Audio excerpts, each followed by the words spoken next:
Assalamualaikum Sobat Football United, ringan amatiran ala gua. Oh ya, sebelum gua membahas terkait dengan rating pemain, gua ingin ucapkan terima kasih banyak kepada United Indonesia Semarang. Karena di pertandingan menghadapi Hull City, gua saksikan nih bersama dengan Uis di Semarang. Semoga sehat-sehat semuanya. Mantap dan jaya terus ya United Indonesia Semarang. Oke. Manchester United kalah 2-0. Gua pikir walaupun Manchester United tampil dominan dari sisi possession, dari sisi peluang, tapi efektivitas, kualitas permainan di bawah Hull City.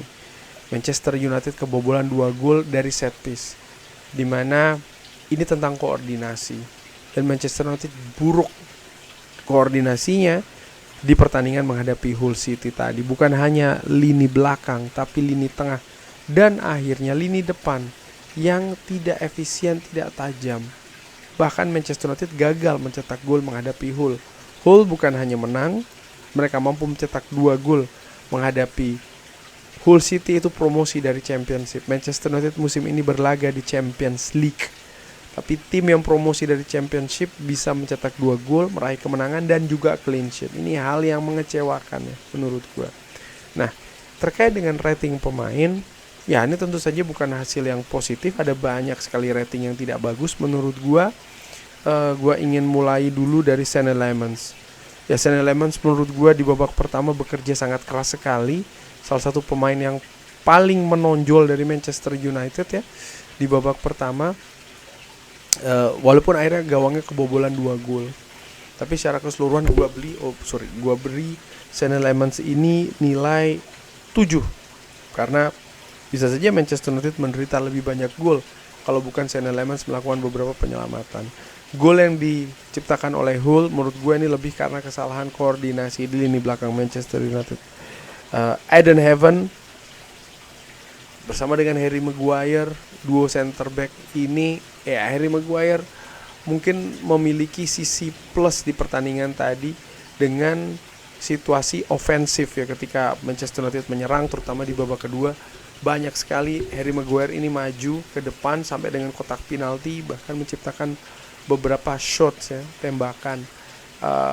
Dia paham bahwa dia ini juga harus bisa menjadi solusi alternatif di lini depan dan di lini depan Manchester United, dan nampaknya memang ini instruksi dari Michael Carrick. Secara keseluruhan gue beri dia nilai 6 di pertandingan tadi. Ada beberapa situasi defensif Harry Maguire ini bagus, tapi fakta bahwa Manchester United kebobolan 2 gol, lalu ada beberapa peluang banyak juga ada beberapa peluang yang berbahaya dari Hull City.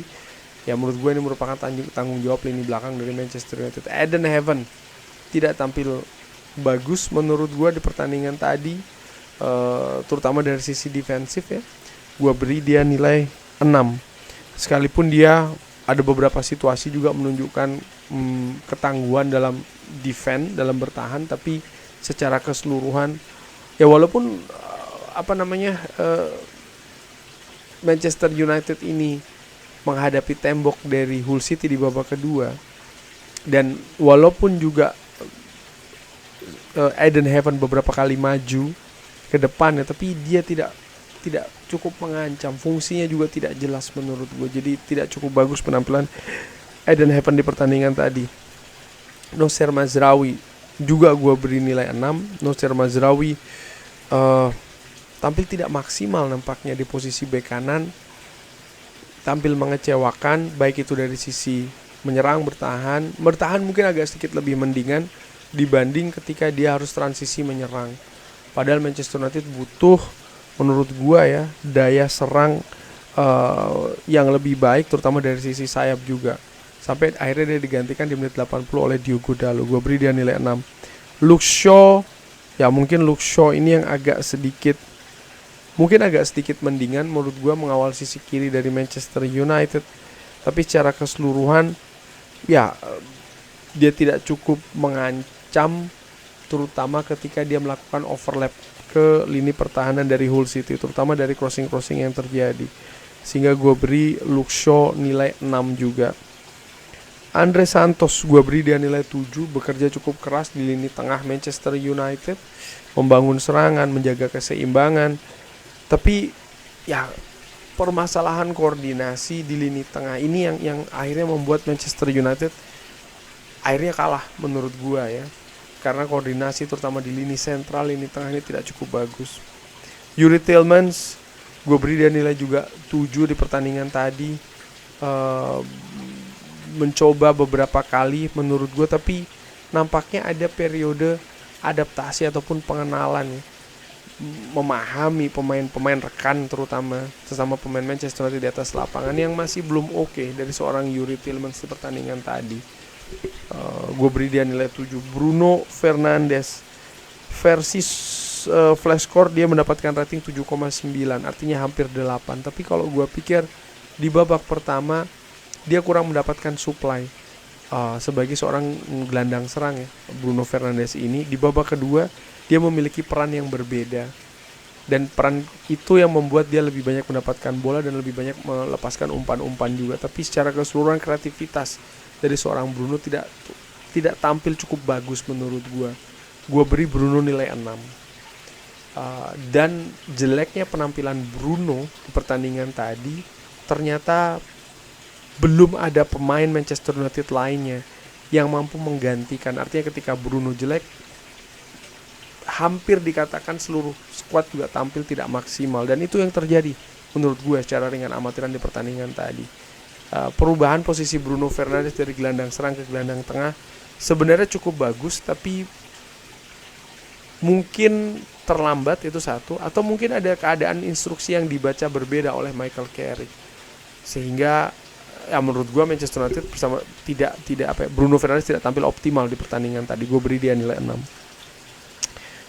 Mbeumo beberapa kali mengancam, tapi gue berharap sebenarnya Mbeumo ini bisa lebih berani lagi ya dalam melakukan penetrasi, dalam melakukan ancaman. Yang ada justru terlalu banyak crossing menurut gue. Gue beri dia nilai 6. Dorgu pun juga demikian. Dorgu diganti di awal babak kedua. Di babak pertama menurut gue tidak tampil dengan pola yang jelas menurut gue. Patrick Dorgu penampilannya, gue beri dia nilai 5. Kunya gue beri dia nilai 6. Gue pikir ini bukan posisi terkuat ya dari Matheus Kunya, ditempatkan sebagai ujung tombak seorang striker. Mungkin harapannya dia bisa menjadi false nine atau seperti apa, tapi tidak begitu jalan menurut gue di pertandingan tadi. Gue beri dia nilai 6. Ada beberapa pemain yang tampil di babak kedua.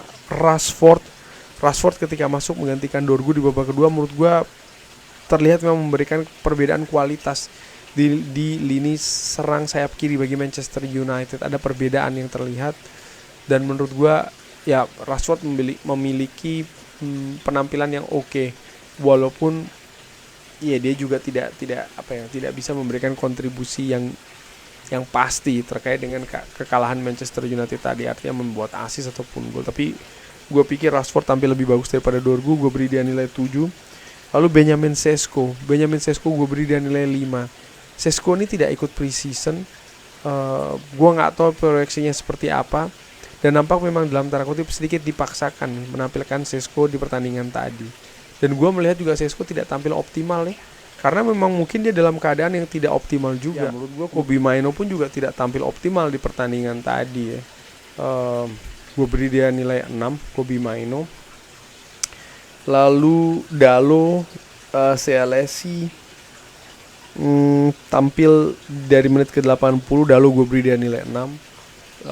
Ada beberapa situasi defensif ini cukup oke, tapi ketika ofensif tidak cukup oke. Sealesi memiliki kepercayaan diri yang bagus.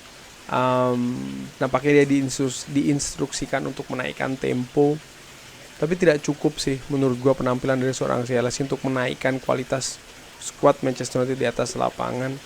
Gue beri dia nilai 6. Apresiasi tentu saja untuk seorang Sealesi juga di pertandingan tadi, yang tampil cukup oke ketika Manchester United di bawah tekanan betul-betul. Michael Carrick, gue nilai Carrick dengan nilai 5. Starting 11, adaptasi di atas lapangan ya, terkait dengan dinamika yang ada, pergantian. Gue pikir ada banyak hal yang salah, ada banyak hal yang tidak tepat menurut gue dari sisi strategi Manchester United. Skuad Manchester United dihuni oleh individu-individu yang bagus menurut gue secara rata-rata, tapi tadi nampak tidak cukup bagus diramu oleh Michael Carrick, disatukan oleh Michael Carrick, sehingga ya Manchester United akhirnya menelan kekalahan ya. Gue beri Carrick nilai 5, dan ini merupakan pembelajaran betul-betul bagi Michael Carrick. Ada banyak hal yang bisa dilihat ya, dipelajari. Koordinasi yang masih buruk di lini tengah, koordinasi lini belakang tidak tangguh, tidak solid, dan ini ada pengaruh tentu saja dari kinerja atau bagi kinerja lini depan Manchester United. Ketergantungan terhadap Bruno Fernandes masih sangat tinggi. Ketika Bruno tampil tidak bagus, belum ada pemain yang bisa menggantikan, dan lain-lain menurut gue. Ketika menghadapi lawan yang low block, bagaimana bisa tampil dengan kreativitas yang tinggi, tidak monoton hanya crossing saja ya. Kurang lebih seperti itu sih. Secara keseluruhan gue beri Michael Carrick nilai 5. Tapi bagaimana menurut Sobat Football United? Siapa yang paling bertanggung jawab? Rating-rating berbeda. Silahkan drop di kolom komen. Terima kasih sudah menyaksikan. Jangan lupa like, share, dan juga subscribe. Wassalamualaikum warahmatullahi wabarakatuh. Thank you.